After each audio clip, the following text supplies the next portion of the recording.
जय भारत बच्चा लोग। तो लास्ट लेक्चर में हम लोगों ने वेक्टर्स क्रॉस प्रोडक्ट कैसे कैलकुलेट किया जाता है ये सीखा, और हमने वेक्टर क्रॉस प्रोडक्ट का डायरेक्शन कैसे निकाला जाता है ये सीखा। अब आज के लेक्चर में हम वेक्टर क्रॉस प्रोडक्ट की क्या क्या प्रॉपर्टीज होती है ये देखेंगे और कुछ न्यूमेरिकल प्रैक्टिस करेंगे आज, है ना। आओ देखो, इनमें से कुछ प्रॉपर्टीज मैं तुम्हें ऑलरेडी बता चुका हूं, बट एक एक करके देखते हैं ना। Vector product of two vectors is always a vector perpendicular to the plane containing the two vectors. मतलब जिस प्लेन में वेक्टर ए और वेक्टर बी होगा, ए क्रॉस बी उससे कैसा होगा, परपेंडिकुलर।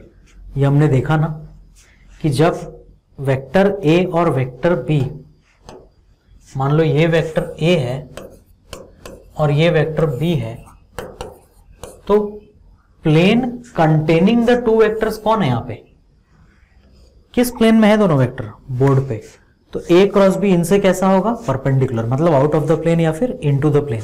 इस केस में पर्टिकुलर इनटू द प्लेन होगा ए क्रॉस बी, ठीक है। That is orthogonal to both the vectors A and B. जो तुम्हारा ए क्रॉस बी होगा वो ए से भी ऑर्थोगोनल होगा, बी से भी ऑर्थोगोनल होगा, मतलब दोनों से क्या होगा, परपेंडिकुलर। दो the vectors A and b may और मे नॉट बी ऑर्थोगोनल। ऐसा जरूरी नहीं है कि ए और बी एक दूसरे से परपेंडिकुलर हो, ये वो नहीं कह रहा। क्या ए और बी एक दूसरे से परपेंडिकुलर है? क्या कोई जरूरी नहीं है, कोई भी एंगल हो सकता है। ऐसे भी ए हो सकता है और ऐसे भी बी हो सकता है। देखो क्या ये दोनों परपेंडिकुलर है क्या एक दूसरे से? नहीं। लेकिन ए क्रॉस बी अभी भी क्या होगा, इनटू द प्लेन, और वो अभी भी ए से परपेंडिकुलर होगा और बी से भी परपेंडिकुलर होगा। मतलब a cross b will be perpendicular to a cross b will be perpendicular to b. But ऐसा जरूरी नहीं है कि a will be perpendicular to b. वो यही कह रहा ना, दो the two vectors A and b may not be perpendicular. हो सकता है मे और मे नॉट बी, अगर ये होंगे मे और मे नॉट बी मतलब हो भी सकते हैं, बट जरूरी नहीं है। समझ आई बात? बट जरूरी नहीं है कि ए और बी एक दूसरे से परपेंडिकुलर होंगे। जरूरी क्या है कि ए क्रॉस बी से परपेंडिकुलर होगा और बी ए क्रॉस बी से परपेंडिकुलर होगा। पकड़ में आई बात? Next point, vector product of two vectors is not commutative. A cross B और बी क्रॉस ए सेम नहीं है। क्या सेम है? दोनों का मैग्नीट्यूड। मतलब अगर मैं ये लिखूं, क्या लिखूं मैं, कि ए क्रॉस बी का magnitude is same as B cross A का मैग्नीट्यूड, तो ये बिल्कुल करेक्ट स्टेटमेंट होगा। ये ए बी साइन थीटा होगा, ये बी ए साइन थीटा होगा, मैग्नीट्यूड में कोई फर्क नहीं पड़ेगा। लेकिन जब मैं इक्वेशन में मैग्नीट्यूड का साइन नहीं लगा रहा, मतलब मैं पूरे वेक्टर्स की बात कर रहा हूं, तो क्या a cross b equal to b cross a होता है? क्या नहीं। हमने क्या देखा कि ए cross b equal to minus of B cross a होता है, ऐसे उल्टा। ये बात बिल्कुल सही है, बट एक्चुअल में क्या होता है, ए क्रॉस बी अगर वेक्टर निकालोगे तो ये minus of B cross A होगा। ए क्रॉस बी एक वेक्टर होगा, बी क्रॉस ए भी एक वेक्टर होगा, दोनों का मैग्नीट्यूड सेम होगा, लेकिन दोनों का दिशा बिल्कुल ऑपोजिट होगा। समझ आया? इस बात को इस स्टेटमेंट के साथ लिख लेना जो मैंने अभी अभी बोला, है ना। ए क्रॉस बी एक वेक्टर होगा, बी क्रॉस ए भी एक वेक्टर होगा, दोनों का मैग्नीट्यूड सेम होगा, लेकिन दोनों की दिशा बिल्कुल ऑपोजिट होगी। वही माइनस साइन आया है, ठीक है। Vector product is distributive when the order of vectors is strictly maintained. मतलब जैसा अगर ए क्रॉस बी प्लस सी लिखा है तो डिस्ट्रीब्यूटिव मतलब क्या, ब्रैकेट ओपन करके तुम ए क्रॉस बी प्लस ए क्रॉस सी लिख सकते हो। ऑर्डर इज स्ट्रिक्टली मेंटेन का मतलब क्या है कि अगर ए क्रॉस बी आ रहा है ब्रैकेट ओपन करके, तो गलती से तुम्हें बी क्रॉस ए नहीं लिख देना है, क्योंकि तुम्हें पता है ए क्रॉस बी और बी क्रॉस ए सेम नहीं होता है।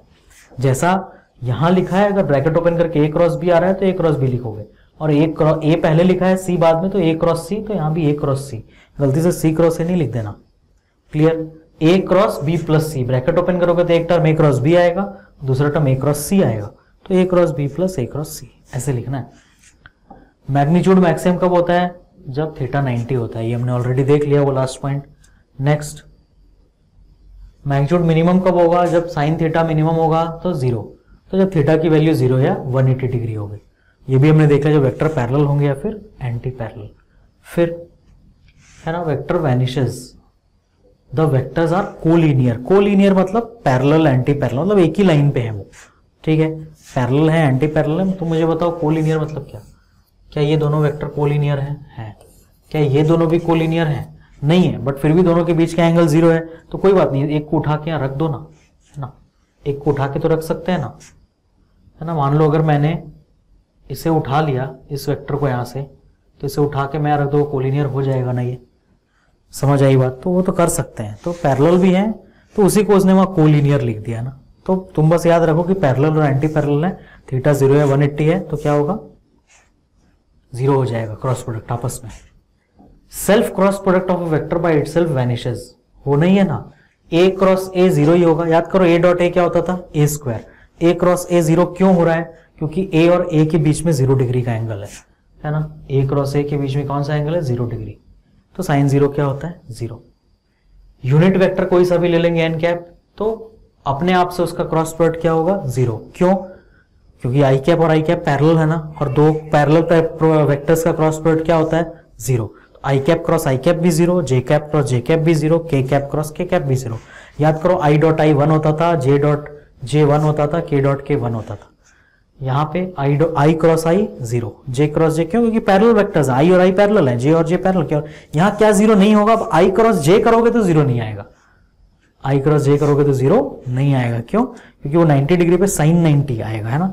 तो क्या आएगा वो भी हम देखते हैं, आओ। ये फर्स्ट पॉइंट पिछले वाले का रिपीटेशन ही है, वो तुम्हें फिर से लिखने की जरूरत नहीं है। यहां देखो बताया गया आई क्रॉस जे, वो क्या बोल रहा है के आएगा, जे क्रॉस के क्या आएगा आई आएगा, के क्रॉस आई क्या आएगा जे आएगा। कैसे, देखो ध्यान से, ये यहाँ पे सर्कल में उन्होंने तुम्हें ट्रिक बताया है, वो ट्रिक मैं भी तुम्हें समझा दूंगा, बट एक्चुअल क्या है वो देखो। मान लो अगर इधर आई कैप है, इधर जे कैप है, तो ये मुझे बताओ जो के कैप एक्चुअल में बनेगा वो ऐसे बोर्ड से बाहर आता हुआ बनेगा ना, के कैप। आई कैप है, जे कैप है, तो के ऐसे बोर्ड से बाहर होता, मैं तो बताया था एक्स एक्सिस ऊपर वाई, तो इस तरफ क्या जेड। अब आई क्रॉस जे करो, तो आई क्रॉस जे देखो, है ना, मैं आई क्रॉस जे कर रहा हूं, आई की तरफ फिंगर, है ना, मैं क्या कर रहा हूं, मैं आई कैप क्रॉस जे कैप कर रहा हूं। तो फिंगर को मैं आई की तरफ रखूंगा और जे की तरफ रोटेट करूंगा, बोलो हो रहा है ना। इसका मतलब थंब बाहर पॉइंट कर रहा है, तो बाहर की दिशा किसकी दिशा है, के कैप की, इसलिए आई कैप क्रॉस जे कैप क्या होता है, के कैप होता है। समझ आया। इन दोनों में भी तुम अब ये खुद से ट्राई करके देखो, जे क्रॉस के, बोलो जे ऊपर के बोर्ड से बाहर, तो देखो जे क्रॉस के मैं कर रहा हूं, आई मिल रहा है ना मुझे, आई कैप। सिमिलरली के क्रॉस आई कर रहा हूं, तो के कैसा है बोर्ड से बाहर देखो, और आई ऐसा है, देखो के क्रॉस आई कर रहा हूं तो थंब ऊपर पॉइंट कर रहा है ना जे कैप की तरफ। क्लियर। याद रखने के लिए उसने तुम्हें एक सिंपल सा एक सर्कल बना दे दिया, यहाँ आई जे के लिख दिया और एंटी क्लॉकवाइज इसमें एरो घुमा दिया। इसका मतलब क्या है, इसका मतलब ये है कि जब तुम आई क्रॉस जे करोगे तो तुम्हें के मिलेगा, जे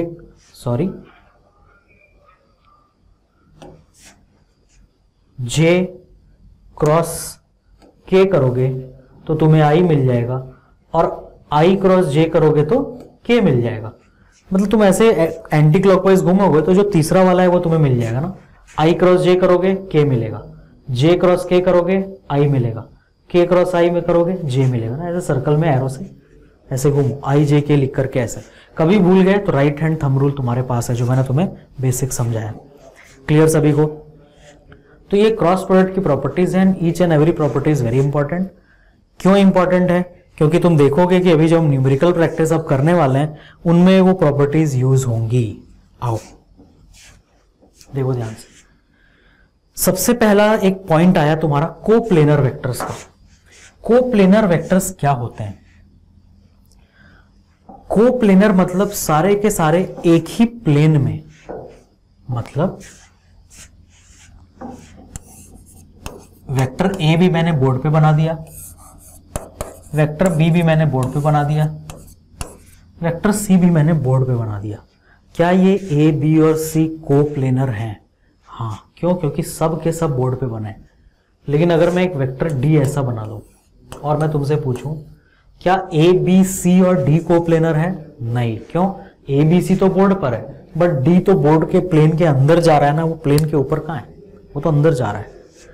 या फिर मैं ई ऐसा बना दूं, क्या ई कोप्लेनर है क्या ए या सी बी किसी के भी साथ? नहीं।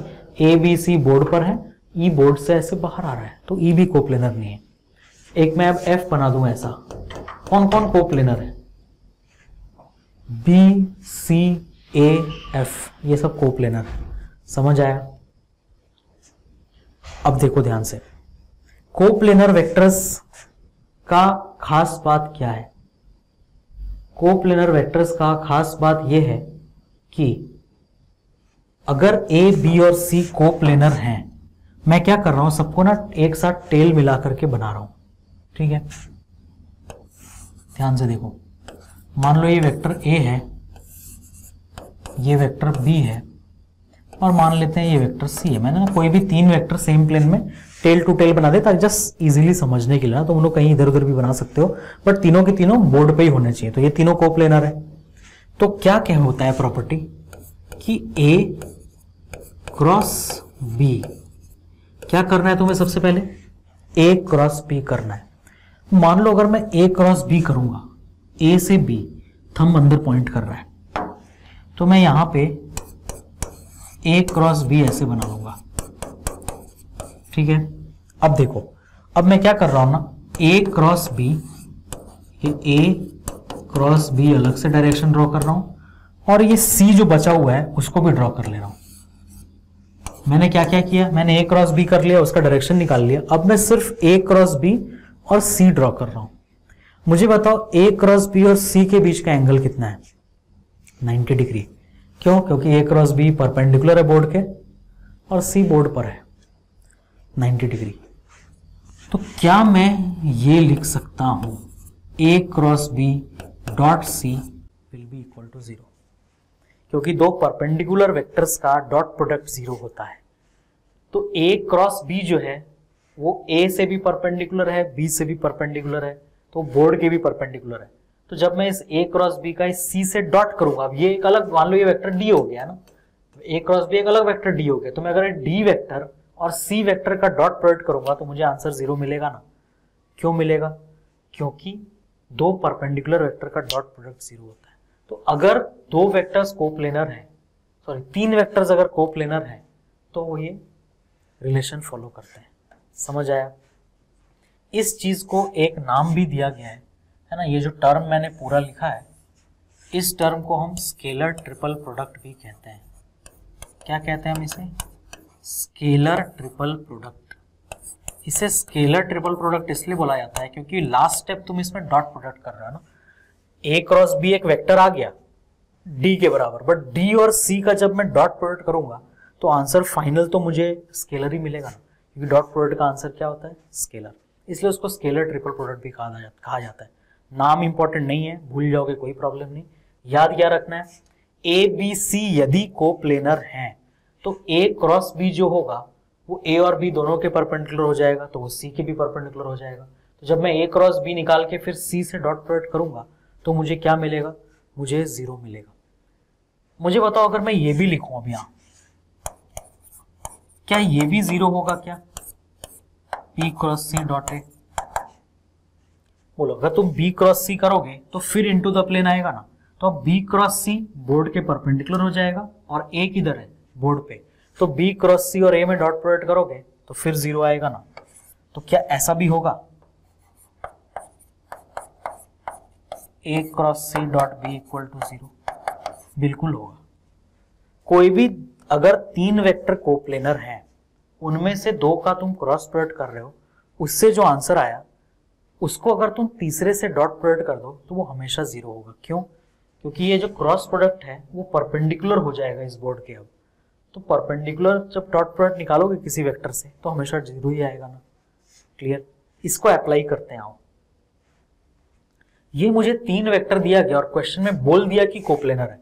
जो रिलेशन तुमने पीछे पढ़ा ये वाला, ये हमेशा 0 नहीं होगा। ये कब 0 होगा? जब तीनों वेक्टर कोप्लेनर होंगे तब। समझ आई बात? तो क्वेश्चन में उसने बोल दिया ए बी सी क्या है? Vectors A, vector B, vector C तीनों क्या है? Vectors A B and C ना। Vector A, vector B and vector C लिखना चाहिए था बी और सी के ऊपर, इसलिए मुझे वेक्टर लगा देना चाहिए। ठीक है, vectors A, vector B and vector C, तीनों के तीनों वेक्टर है ना, तीनों के तीनों हमारे ये वेक्टर ही है। ठीक है, इस वेक्टर को भूल जाओ। If vector A, vector B and vector C are coplanar, find the value of M. M निकालना है, कोई शर्माने की बात नहीं। आओ देखो, vector A cross B dot C क्या होगा?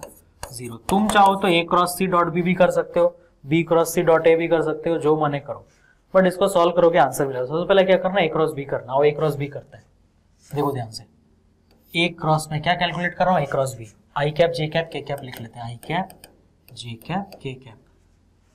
2 माइनस 3 1 है ना, 2 माइनस 3 1 और b क्या है 3 2 1। आओ देखो, सबसे पहला टर्म आई कैप, आई कैप जब लिखोगे तो क्या कर लोगे, इसको पूरा छुपा दोगे, -3 इंटू 1 -3, -1 इंटू 2 -2। फिर जे कैप का टर्म लिखोगे, आगे माइनस लगाओगे, जे कैप में क्या छुपा दोगे, पूरा जे कैप में पूरा ये चीज छुपा दोगे ना, पूरा 2 -3, तो 2 -3 प्लस के कैप, ठीक है। के कैप में सारा चीज इधर का छुपा दोगे, 4 माइनस -9 मतलब 4 प्लस 9, ठीक है। 4 माइनस -9 मतलब 4 प्लस 9। तो ये वैल्यू क्या आ गई मेरी a क्रॉस b की, ये आ गया -5 आई कैप प्लस 1 जे कैप, प्लस 1 जे कैप आ गया ना, ये बिल्कुल आ गया, माइनस था और -1 प्लस 1 जे कैप प्लस 13 के कैप, है ना, प्लस 13 के कैप, 4 माइनस -9 प्लस 13 के कैप। ये क्या आया, ये a क्रॉस b आया। अब इसका c से डॉट प्रोडक्ट करो, करते हैं। a क्रॉस b कितना आ गया, -5 आई कैप प्लस जे कैप प्लस 13 के कैप डॉट c क्या है 2 आई कैप प्लस m जे कैप -3 के कैप। बोलो डॉट प्रोडक्ट में क्या करना होता था, i को i से मल्टीप्लाई, j को j से, k को k से। करते हैं, -5 इंटू 2 -10। अब यहाँ आई कैप नहीं आएगा ना, क्यों, क्योंकि डॉट प्रोडक्ट कर रहे हैं तो आई कैप डॉट आई कैप 1 हो जाता है। ये सिली मिस्टेक नहीं करना। कई बार ऐसा होता है स्टूडेंट्स डॉट प्रोडक्ट करते हैं, आई कैप जे कैप के कैप को छोड़ देते हैं, भूल जाते हैं कि आई कैप डॉट आई कैप 1 होता है। नहीं, हम डॉट प्रोडक्ट कर रहे हैं, डॉट प्रोडक्ट का आंसर सिर्फ एक नंबर आएगा। क्लियर, -10 प्लस 1 इंटू एम मतलब प्लस m, 13 इंटू -3 -39। परपेंडिकुलर है a डॉट बी सी के, है ना, तो ये दिस डॉट डिट 0 होगा, तो ये वैल्यू क्या आएगी 0। बोलो m की वैल्यू कितनी आ गई 49। दैट मीन्स m की वैल्यू इज 49। ये हमारा आंसर हो गया। क्या आप भावनाओं को समझ पाए हैं? कैलकुलेशन एक बार चेक कर लेना, प्रोसेस ऐसे ही करना है तुम्हें। समझ आई बात? आगे बढ़ते हैं, आ जाओ। डिफरेंट टाइप का क्वेश्चन है ना। क्वेश्चन पढ़ के सोचो थोड़ा सा कि क्या करने वो बोल रहा है ना। इस क्वेश्चन में find a vector which is parallel to vector A. एक ऐसा वेक्टर चाहिए हमें जो इस वेक्टर ए से क्या हो, parallel, and has a magnitude 36। Okay, vector A से पैरेलल होना चाहिए और मैग्नीट्यूड क्या होना चाहिए 36। याद करो, हमने वेक्टर का एक प्रॉपर्टी पढ़ा था पैरेलल वेक्टर्स के लिए, ना। दो वेक्टर पैरेलल कब होते हैं? अगर मैं एक ऐसा वेक्टर ए ले लूं और एक वेक्टर बी ले लूं which is lambda times A, where lambda is a constant, या फिर इसका एक दूसरा नाम हमने पढ़ा था स्केलर मल्टीपल। मतलब अगर एक वेक्टर दूसरे से किसी नंबर से मल्टीप्लाई हो तो वो दोनों वेक्टर हमेशा कैसे रह जाएंगे, हमेशा पैरेलल रह जाएंगे। क्यों? क्योंकि जब तुम स्केलर मल्टीपल से मल्टीप्लाई करते हो तो वो उसका डायरेक्शन सेम रखता है ना। हम अभी पैरेलल की बात कर रहे हैं, याद रखना, एंटी पैरेलल की नहीं। तो ये कांस्टेंट है अगर, तो ये पॉजिटिव कांस्टेंट होना जरूरी है ना। उल्टा डायरेक्शन कब हो जाएगा? जब लैम्डा की वैल्यू नेगेटिव हो जाएगी। मतलब अगर मैं बोलूं एक वेक्टर a है जिसकी जो a है और दूसरा वेक्टर 4a है, तो a और 4a में क्या डिफरेंस होगा? सिर्फ 4a का मैग्नीट्यूड वेक्टर a के 4 टाइम्स होगा, लेकिन डायरेक्शन तो सेम होगा ना। इसका मतलब अगर एक वेक्टर दूसरा का स्केलर मल्टीपल है, इस स्टेटमेंट को तुम्हें लिखना है as a theory. If one vector is scalar multiple of another vector then both vectors are parallel. Scalar multiple a और 4a, क्या 4a a का स्केलर मल्टीपल है? हाँ, तुमने 4 एक स्केलर नंबर था ना, उससे मल्टीप्लाई किया ना ए को, तो इसलिए वो दोनों पैरेलल है ना। एग्जांपल ए एंड 4a, ठीक है। तो यहां पे वो तुमसे क्या पूछ रहा है, एक ऐसा वेक्टर चाहिए जो इससे पैरेलल हो, लेकिन उस वेक्टर का मैग्नीट्यूड 36 होना चाहिए। तो इससे पैरेलल एक वेक्टर चाहिए मुझे जिसका मैग्नीट्यूड कितना होना चाहिए, 36। तो देखो ध्यान से, अब मुझे पता क्या करना है कि मैं इस a को किसी एक स्केलर नंबर से मुझे मल्टीप्लाई करना है, तभी तो पैरेलल वेक्टर मिलेगा। लेकिन वो स्केलर कितना होगा ये मैं पता करना चाह रहा हूं। कैसे पता करेंगे, मैं क्या कर रहा हूं, मैं ना इस वेक्टर a का मैग्नीट्यूड निकाल ले रहा हूं। इस वेक्टर a का मैग्नीट्यूड कितना है, जो वेक्टर मुझे चाहिए उसका मैग्नीट्यूड कितना होना चाहिए, 36। तो पहले a का निकाल के देखते हैं कितना है। a का मैग्नीट्यूड कितना होगा, 3 square plus 5 square plus √47 square. बोलो 9, 25, 34, 47, 81। √81 की वैल्यू क्या आएगी, √81 की वैल्यू आएगी 9। √81 की वैल्यू आएगी 9। इसका मतलब वेक्टर ए का मैग्नीट्यूड 9 है। तो मुझे बताओ क्या किया जाए, क्या तुम्हें माइंड में आंसर लग रहा है, पता चल गया।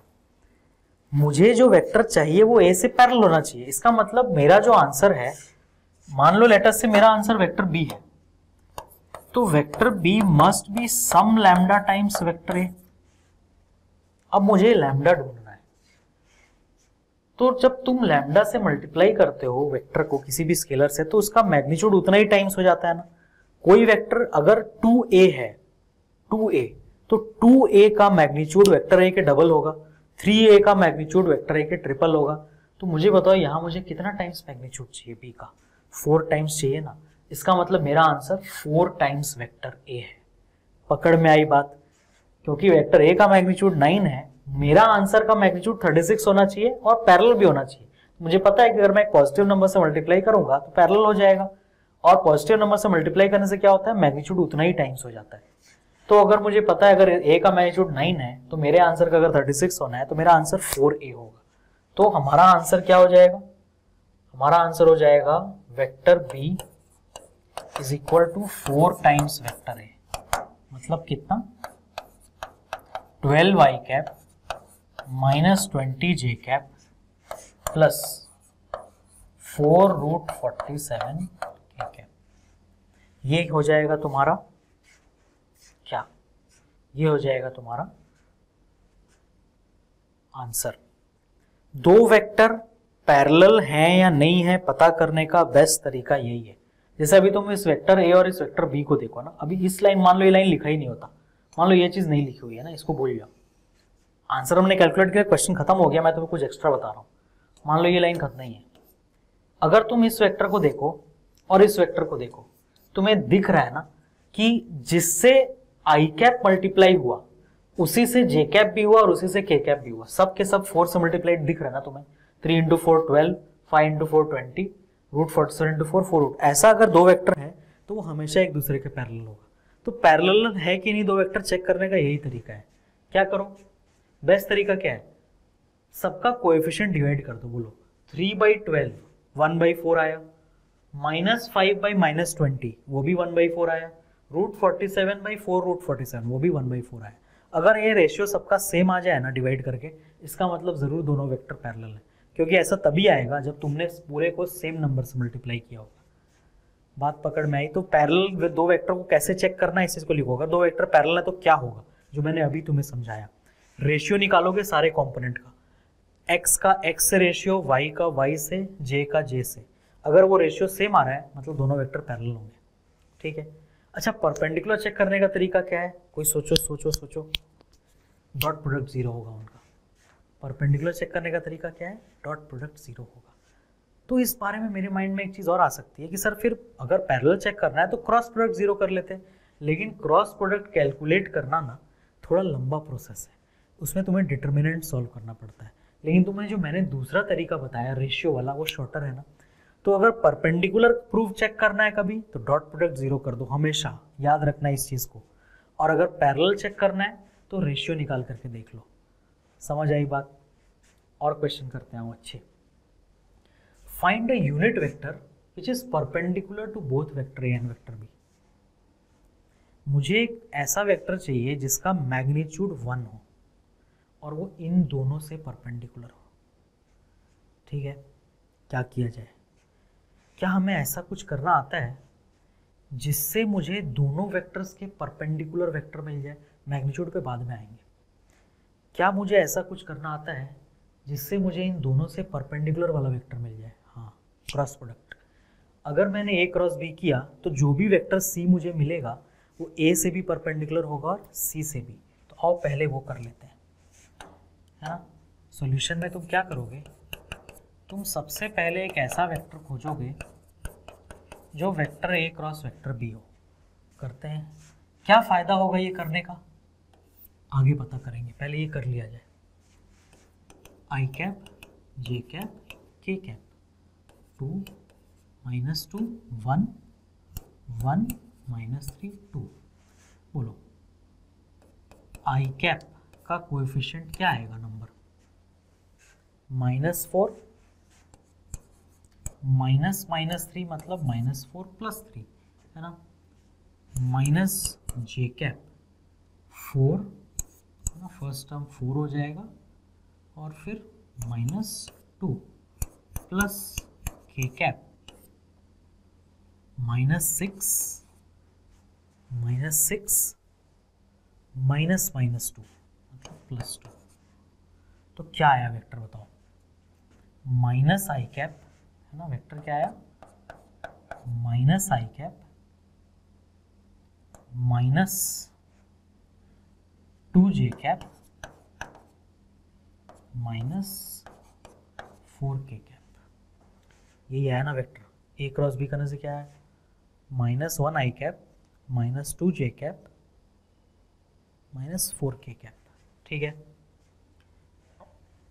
तो ये मेरा वेक्टर सी है। क्या आया वेक्टर सी? अब मुझे ये बताओ, vector C is a vector which is perpendicular to both vector A and vector B. But मेरा आंसर नहीं है ये। क्यों? क्योंकि मुझे यूनिट वेक्टर चाहिए। क्या करें बताओ? यस, वेक्टर सी को उसी के मैग्नीट्यूड से डिवाइड कर दो। उससे क्या होगा? ये पूरा का पूरा वेक्टर एक पॉजिटिव नंबर से डिवाइड होगा। पॉजिटिव नंबर से डिवाइड होने का क्या फायदा होगा कि जो इस वेक्टर सी का डायरेक्शन है वही यूनिट वेक्टर सी का भी डायरेक्शन होगा, है ना। क्योंकि डायरेक्शन नहीं बदल सकते तुम। जिस डायरेक्शन में वेक्टर सी है उसी डायरेक्शन में यूनिट वेक्टर भी होना चाहिए। क्यों? क्योंकि उसने बोला है कि जो यूनिट वेक्टर आएगा उसको ए और बी से परपेंडिकुलर होना चाहिए। तो ये जो इसका जो भी दिशा होगा वो ए और बी से परपेंडिकुलर होगा ना। अगर तुमने डायरेक्शन बदल दिया तो हो सकता है वो ए और बी के परपेंडिकुलर ना रह जाए। बट हम डायरेक्शन कहाँ बदल रहे हैं? बदल ही नहीं रहे ना। किसी भी वेक्टर को जब तुम यूनिट वेक्टर में कन्वर्ट करते हो, ए कैप किसके डायरेक्शन में होता है? वेक्टर ए के। बी कैप किसके डायरेक्शन में होता है? वेक्टर बी के। तो सी कैप किसके डायरेक्शन में आएगा? वेक्टर सी के डायरेक्शन में आएगा। और वेक्टर सी का डायरेक्शन वेक्टर ए और वेक्टर बी से परपेंडिकुलर। तो देखो दोनों काम हो गया ना। मुझे ए और बी से परपेंडिकुलर भी मिल गया और मुझे 1 मैग्नीट्यूड भी मिल गया। तो मुझे क्या करना पड़ेगा? मेरा आंसर होगा सी cap will be equal to vector c by c. मतलब minus i cap minus j cap 2 j cap -4 k cap divided by 1 square plus 2 square plus 4 square. तो 1 स्क्वायर प्लस 2 स्क्वायर कितना हो जाएगा? 5 16 √21। तो that means your final answer will be, ना, final answer क्या होगा तुम्हारा? फाइनल आंसर होगा सी cap is equal to -1/√21 I cap -2/√21 J cap -4/√21 K cap. This is your answer. This is a unit vector. करके देख लो, इसका मैग्नीट्यूड निकालो, 1 ही आएगा। This is a unit vector which is perpendicular to both these vectors. कैसे check भी कर सकते हो तुम? आंसर तो आ गया, ये तो मैं 100% बोल रहा हूँ, यही आंसर है। चेक भी कर सकते हो तुम। इसका एक बार मैग्नीट्यूड निकाल के देखो, देखना 1 आएगा, है ना। 1/√21 square plus 2/√21 square plus 4/√21 square 1 आएगा। अब क्या ये परपेंडिकुलर है वेक्टर ए वेक्टर बी से? तो एक काम करो, वेक्टर ए का इस सी कैप से डॉट प्रोडक्ट कर दो, देखना जीरो आएगा। तो पता चल गया वेक्टर ए से परपेंडिकुलर है। फिर क्या करना, वेक्टर बी का सी कैप से डॉट प्रोडक्ट कर दो, देखना फिर जीरो आएगा। होगा ही होगा ऐसा। अगर नहीं आ रहा है जीरो मतलब तुम कैलकुलेशन मिस्टेक कर रहे हो, होना ही है। क्यों? क्योंकि ये यही हमारा आंसर है। तो ये परपेंडिकुलर है ए और बी दोनों के। समझ आई बात? तो this is your final answer. और एक क्वेश्चन करते हैं। ये सेम वेक्टर्स हैं दोनों ना, जो देखो पीछे पेज में मैंने वेक्टर्स लिए थे ए और बी, ये वही वेक्टर्स हैं ना, जो ए और बी वेक्टर्स इस क्वेश्चन में है, सेम यहाँ भी है। बट अब वो क्या कह रहा है कि तुम्हें जो सी वेक्टर फाइंड करना है वो ए और बी से तो परपेंडिकुलर होना ही चाहिए, लेकिन उसका जो मैग्नीट्यूड है वो ए के मैग्नीट्यूड के बराबर होना चाहिए। समझ आया? उस वेक्टर का मैग्नीट्यूड क्या होना चाहिए? ए के मैग्नीट्यूड के बराबर। तो तुम मुझे बताओ, अगर हमें सी कैप मिल गया है ना, सी कैप सबसे पहले फाइंड कर लोगे। सी कैप मतलब क्या? सी कैप इज, जो पिछले क्वेश्चन का आंसर था, unit vector perpendicular to both vector A and vector B, है ना। It is a unit vector which is perpendicular to both vector A and vector B. यह है सी कैप। तो अगर मुझे सी कैप मिल गया है ना, unit vector perpendicular both vector A and vector B which is C cap, तो मैं क्या करूं वेक्टर इस सी कैप के साथ, ताकि उसका मैग्नीट्यूड ए के इक्वल हो जाए। क्योंकि अब रिक्वायरमेंट क्या है, जो आंसर आएगा तुम्हारा इस क्वेश्चन का वो ए और बी से परपेंडिकुलर तो होना ही चाहिए, और क्या होना चाहिए, उसका मैग्नीट्यूड ए के बराबर होना चाहिए। तो एक काम करते हैं, ए का मैग्नीट्यूड देखते हैं कितना है। क्या हम इजीली निकाल सकते हैं ए का मैग्नीट्यूड? बोलो कितना आएगा? 2 square plus 2 square plus 1 square, 4 plus 4 plus 1 9, 9 का रूट, है ना, मतलब 3, मतलब 3। और सी कैप तुमने कितना निकाल रखा था? वो पीछे निकाल रखा हमने, -1/√21, -2/√21 और -4/√21। देखो सी कैप क्या है? -1/√21 आई कैप, -2/√21 जे कैप और -4/√21 के कैप, है ना इतना। अब मुझे बताओ मैं क्या करूं ताकि मेरा जो आंसर है उसका मैग्नीट्यूड 3 हो जाए। और याद रखना वो जो आंसर है वो ए और बी से परपेंडिकुलर भी होना चाहिए। तो ये एक यूनिट वेक्टर है ना, ए और बी से परपेंडिकुलर। अगर मैं इसको एक पॉजिटिव नंबर से मल्टीप्लाई कर दूं तो क्या इसका डायरेक्शन चेंज होगा क्या? नहीं। ठीक है, तो ये मुझे समझ आ गया कि मुझे इसे एक पॉजिटिव नंबर से मल्टीप्लाई करना है, तो ये अभी भी ए और बी से क्या रह जाएगा? परपेंडिकुलर। लेकिन वो पॉजिटिव नंबर कितना होना चाहिए ताकि जब मैं उसे मल्टीप्लाई करूँ इस वेक्टर से तो उसका मैग्नीट्यूड ए के बराबर हो जाए, मतलब 3 के बराबर। अभी इसका मैग्नीट्यूड कितना है? 1। तो मैं इसे कितने से मल्टीप्लाई करूँ तो इसका मैग्नीट्यूड 3 हो जाएगा? 3 से। इसका मतलब तुम्हारा जो आंसर है इस क्वेश्चन का वो है 3 सी कैप। तुम्हारा जो आंसर है इस क्वेश्चन का वो है 3 सी कैप, मतलब -3 i cap by √21 -6 j cap by √21 -12 के कैप बाई √21। ये आंसर है इस क्वेश्चन का। अब तुम इसे चेक करके देख सकते हो, इस वेक्टर का मैग्नीट्यूड निकालो 3 आएगा, इस वेक्टर का ए से डॉट प्रोडक्ट करो 0 आएगा, इसी वेक्टर का बी से डॉट प्रोडक्ट करो 0 आएगा, 100% आएगा। करके देखो, पकड़ में आई बात? अच्छे से देखना इन दोनों क्वेश्चंस को, दोनों बहुत अच्छे क्वेश्चन है जो हमने डिस्कस किए। पूरा डॉट प्रोडक्ट का और जो स्केलर मल्टीप्लिकेशन हम करते हैं किसी वेक्टर का उन, और क्रॉस प्रोडक्ट का और स्केलर मल्टीप्लिकेशन ऑफ वेक्टर्स का, सारी चीजें इस क्वेश्चन में। इनफैक्ट डॉट प्रोडक्ट भी आ रहा है, तुम इसका ए से डॉट प्रोडक्ट करो, देखना 0 मिलेगा। क्यों? क्योंकि ये वेक्टर और ए वेक्टर परपेंडिकुलर है। कैसे परपेंडिकुलर ये और ए? क्योंकि तुमने इसको कहाँ से निकाला? तुमने इसको सी का यूनिट वेक्टर बनाया है, और वेक्टर सी क्या था? वो ए क्रॉस बी था, जो कि ए से भी परपेंडिकुलर था और बी से भी परपेंडिकुलर था। समझ आई बात? तो अच्छे से देखो इन लेक्चर को, दोनों क्वेश्चन जो हमने अभी लास्ट में किए इनफैक्ट आज हमने जितने भी क्वेश्चन किए और पूरा वेक्टर मल्टीप्लिकेशन एक बार पढ़ो, ठीक है, और फिर जो तुम्हें प्रैक्टिस के लिए क्वेश्चंस मिलेंगे उन्हें बनाना। मिलेंगे हम नेक्स्ट लेक्चर में। जय भारत।